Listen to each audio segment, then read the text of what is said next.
How to clear cache in Paramount Plus. Welcome back to our channel. In this video, I'll be showing you the procedure to clear cache in Paramount Plus. So basically what here you need to do is open your application. You will click onto the profile initials at the top right and check whether you have these clear cache section or not.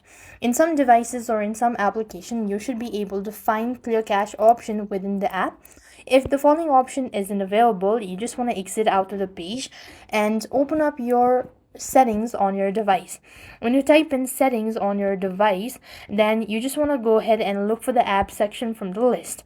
As you go to the app section, you then want to click on see all apps and locate Paramount Plus from the list. When you locate Paramount Plus, you then need to go to storage and cache. So here you have a clear cache option. Click that out. And that is basically how you should be able to clear cache in Paramount Plus. And for the smooth functioning, you could simply go ahead and restart your device at the same time. That might also be able to help. So that's it. I hope the video was helpful. Make sure to like, share, and subscribe. Thank you for watching. See you in the next video.